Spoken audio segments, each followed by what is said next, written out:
ابن خلکان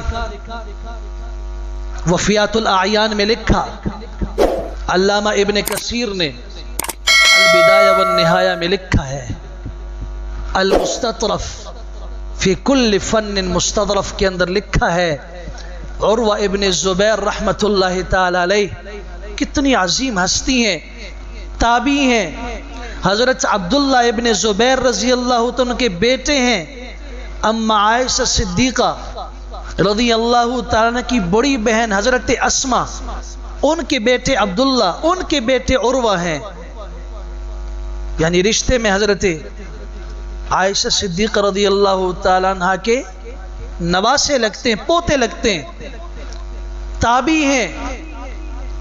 دمشق میں ولید بن عبد الملک کے پاس جانے لگے، 7 چھوٹا بیٹا ہے، 7 بیٹوں میں سے ایک 7واں بیٹا محمد جو سب سے زیادہ محبت کرتے ہیں، جس سے سفر میں بھی ساتھ رکھا۔ دمشق کے سفر میں راستے میں کانٹا لگا، زہریلا کانٹا، اور اس کی وجہ سے پاؤں میں پھوڑا نکل آیا، بڑا علاج ہوا نہیں۔ ولید بن عبد الملک نے اپنے پاس ایک طبیب کو بلایا، سارے طبیب جمع ہوئے، خلیفہ کے کہنے پر پاؤں دیکھا اور کہا کہ اس کا علاج سوائے اس کے کچھ نہیں کہ اس کو کاٹ دیا جائے، پاؤں کٹے گا۔ حضرت عروہ سے کہا گیا، فرمایا ٹھیک ہے۔ تو ایک طبیب نے مشورہ دیا کہ آپ کو ایک دوائی پلاتے ہیں جس میں نشہ ہے، اس کی وجہ سے آپ پہ نشہ ہوگا تو آپ کو تکلیف نہیں ہوگی۔ سبحان اللہ۔ فرمایا کہ نشہ نہیں، میں ایک زندگی کا لمحہ بھی ایسا گزارنا نہیں چاہتا کہ جس میں میں اپنے رب کو ناراض کروں۔ جو چیز اللہ نے حرام کی اس کے ذریعے سے درد کا احساس ہے تو ہو۔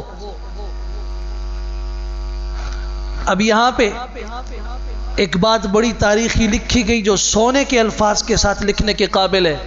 آپ نے فرمایا میں جب نماز کے لیے کھڑا ہو جاؤں، قرات شروع کر دوں، میرا پاؤں کاٹ دینا۔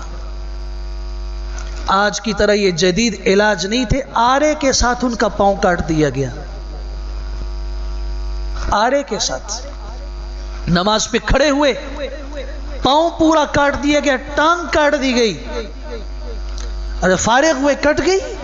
الحمدللہ اللہ نے مجھے 4 بڑے اعضاء دیے، 2 ہاتھ اور 2 پاؤں، اللہ نے ایک لے لیا، 3 باقی چھوڑ دیے۔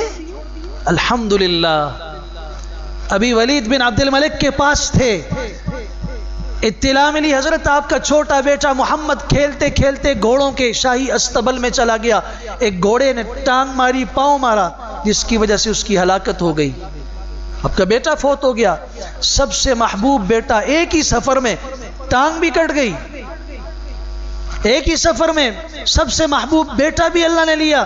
فرمایا سبحان اللہ، اللہ کیا شان ہے آپ کی، 7 دے دیے، ان میں سے اگر ایک لے لیا، 6 باقی چھوڑ دیے، تیرا شکر ہے۔ بتاؤ مجھے ہم میں سے کوئی ایسا کر سکتا ہے؟ یہ لوگ تھے جنہوں نے کہا وَلَنَصْبِرَنَّ عَلَى مَا آذَيْتُمُونَا۔ بنی اسرائیل کے وہ 70,000 جادوگر جو مسلمان ہوئے، جو اذیت تم دو گے نا، ہم اللہ کی رضا کے لیے اس پہ صبر کریں گے، ہم بے صبرے نہیں ہوں گے۔ اتنے عظیم صبر کے پہاڑ آدمی کو خلیفہ ولید بن عبد الملک کہتا ہے صبر کیجئے۔ فرمایا ہاں، یا ایھا الذین آمنوا استعینوا بالصبر والصلاۃ ان اللہ مع الصابرین۔ جب اللہ میرے ساتھ ہے تو اللہ میری اور اولاد کو لے تب بھی مجھے کوئی حرج نہیں ہے۔ اب حضرت بیٹھے ہوئے ہیں اور ایک بوڑھا شخص جس کی آنکھیں نہیں ہے، نابینا ہے، اور اس کی یہ ناک ٹوٹی ہوئی ہے، اور گرتے پڑتے ولید بن عبد الملک کے پاس آ کے کہتا ہے میرے حال پہ رحم کیجئے، اللہ نے مجھے اولاد بھی دی، مال بھی دیا، بیوی بھی دی، سفر پہ نکلا، میں ٹیلے پہ رات کو سو گیا، میرے بچے بیوی جانور مال سب نیچے. رات کو سیلاب کہیں آیا، وادی بہہ پڑی اور سب کے سب کو بہا کے لے گیا. ایک معصوم دودھ پیتا بچہ رہا، اسے بھی بھیڑیا منہ میں اٹھا کے نوچ کے لے گیا. میری نظروں کے سامنے سیلاب کے ریلے میں نے اپنی بیوی کی چیخیں سنی، اپنے بچوں کو بہتے ہوئے دیکھا، اپنے جانوروں کو بہتے ہوئے بے بس دیکھ رہا تھا ٹیلے پر، اور ایک چھوٹے بچے کو بچانے کے لیے میں بھاگا.